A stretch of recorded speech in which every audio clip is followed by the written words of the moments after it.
Hi guys, you're welcome back to my channel. So I'm going to be showing you how I draft this shirt I'm wearing here. But this is gonna be the part 1 of this video.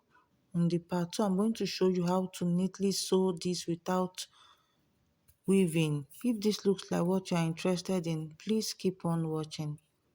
So here is my starting line. Okay, my starting line. I hope you can see this. I've already finished drafting the front pattern before I realized that the hemline, the hip line wasn't showing. So I'm going to do it all over again on this pattern. But I'll be drafting the back first, then I'll explain what I did for the front. It's actually the same thing. The only difference is the button allowance. Okay? So from this my starting line, I'm going to input my shoulder measure. Shoulder is 16 inches. I add 1 inch to 16 inches because I don't want the shirt to be tight on the shoulder. It's a free shirt. So I don't want it to be too tight on the shoulder. That's the reason why I'm adding 1 inch to my shoulder measurement.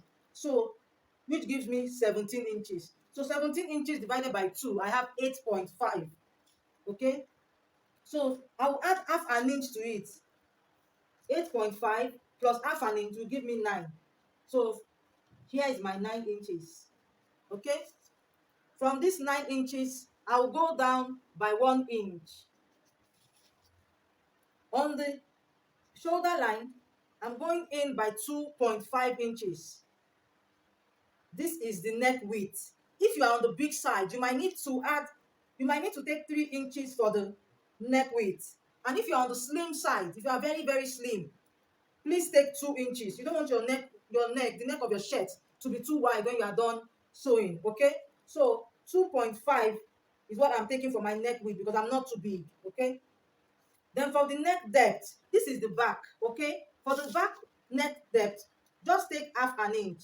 For the neck depth, just take half an inch and connect together.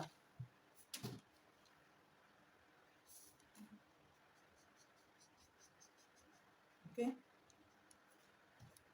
Then this shoulder slant, this 1 inch here is the shoulder slant. So just connect the 2 points together. Connect to the neck width, shoulder slant. Okay, so this is what we have. Okay, so the length of my shirt,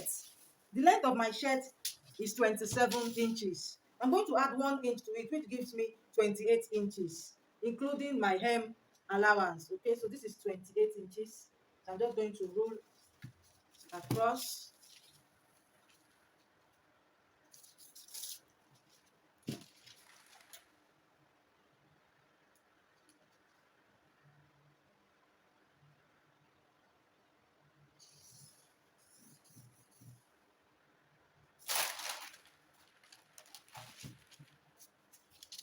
This is 28 inches. To get your armhole line, you need to divide your bust by 6. Okay? Divide your bust by 6 and add 2 inches to it. Mine is bust 42. Divided by 6, I get 7. Plus 2 inches, I get 9. So I'm going to input the 9 inches here. Okay? So this becomes my chest line. Okay? 9 inches. So I'm going to draw a straight line there. Okay, this is now my chest line. So my waistline is 18 inches. From the shoulder to waist is 18 inches for me. Okay, so I'll just rule that across.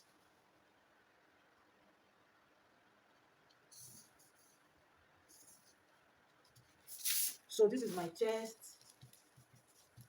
waist, and hip.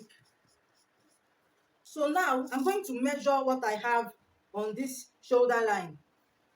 I have 9 inches on the shoulder line. I'm just going to bring it down to the chest line.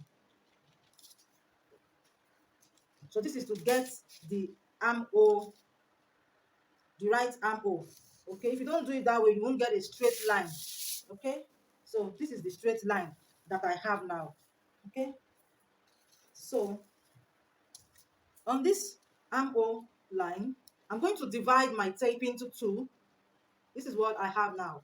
Okay, so from this point, I'm going to come in by half an inch, and then I connect to the shoulders drop, and then to the chest line. So this is to create the armhole.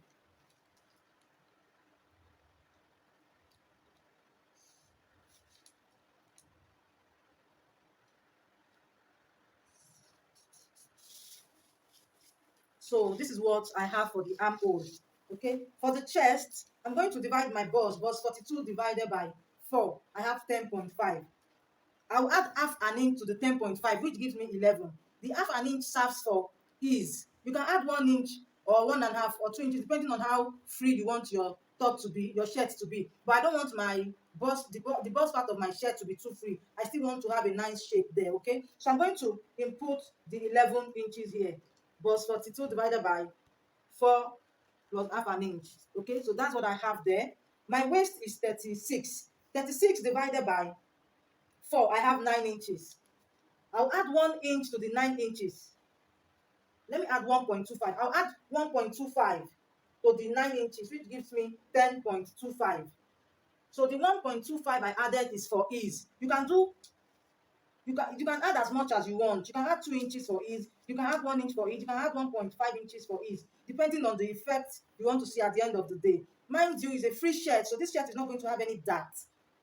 Okay, this shirt is not going to have any dart in it, so it's a free shirt.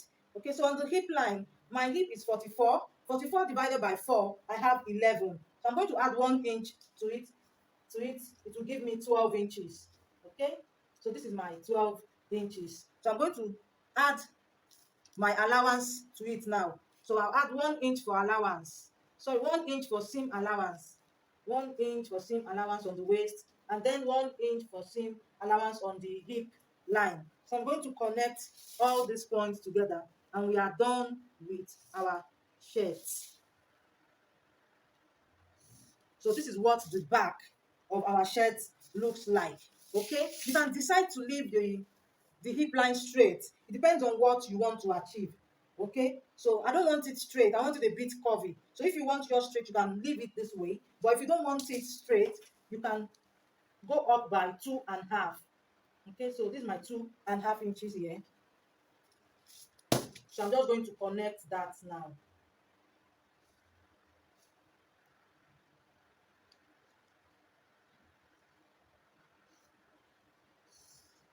Okay, so this is what we have for the back pattern. So I'm going to cut this out, but before I cut this out, I'll bring my front pattern, so I will explain what I've done there. The same thing. So this is my front pattern. Okay, it's the same thing I have done. You can see the same thing. That's what I've done for the front pattern. Okay, just the same thing. The only difference is this button allowance. The only difference is the button allowance and then the neckline. Okay, so this button allowance, I use 2.5 inches for the button allowance. I mark out 2.5 inches all the way down, from the top all the way down, from the shoulder 2.5 inches all the way down. Okay, so the same thing I did for the back is what I did here. Okay, then to get the neckline for the front, I came down by 3.5 inches for the front neckline, and then I fold it inside, fold inside, fold inside, and then I cut out the neckline 3.5 inches from the shoulder slant, and then 2.5 inches for the neck width. As you can see, your neckline must align with the neckline. Your neck width for the front must align with the neck width for the back. As you can see, mine aligned. Okay, so this is what I did for the front.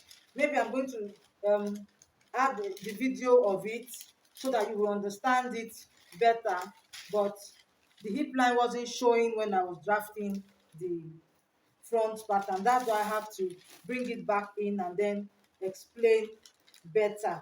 Okay, so now I'm not going to cut out my back pattern just yet. Okay, I want the back pattern of my shirt to be higher than the front. If I cut it equally, this way, I'm going to have a funny bulge at the back of my shirt when I'm done sewing. So I don't want it to have any funny looking bulge at the back of the outfit. So what I'm going to do, I'm going to reduce the front neck width by 2 inches, and then I add it back to the back. So I'm going to come here now. I'll go down by 2 inches. You can do 1.5. Let me do 1.5. So this is 1.5.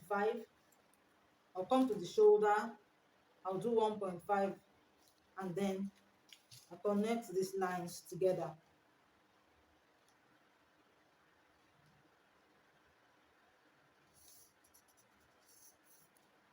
So now I'm going to cut this 1.5. I don't need the 1.5. Okay, so I'm going to cut this out. I'm going to cut this out. So this one that I cut out, I'm going to add it back to the back. I won't just throw it away. Okay, don't throw it away. You add it back to the back. Okay, so I'm just going to roll this. That's why when you are drafting your back pattern, you need to leave extra allowance on the upper part of your pattern. So I'm going to draw this up now. Okay, so on this my shoulder line, from the shoulder slant, I will go up by 1.5. So here is it. Go up by 1.5 on the shoulder slant. Okay, 1.5, because that's the 1.5 we removed from the front pattern. Then on the neck width, I will go up again by 1.5 inches, and then I will connect the lines together.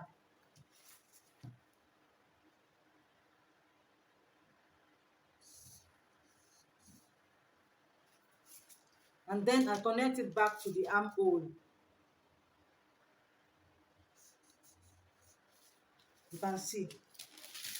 So now this our pattern is all done and set for use.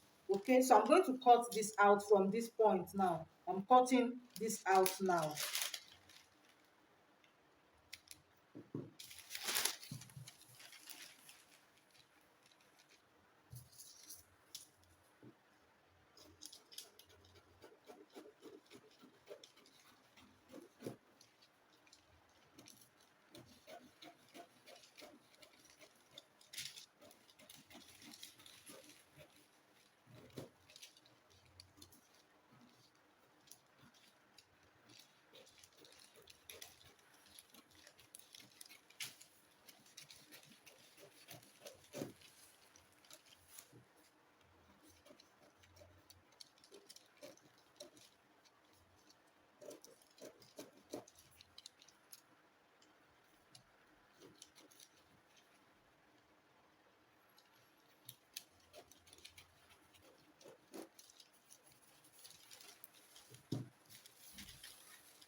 So I'm done with my shirt pattern. So this is the back. Let me write back and front. So our pattern is ready for use. Okay.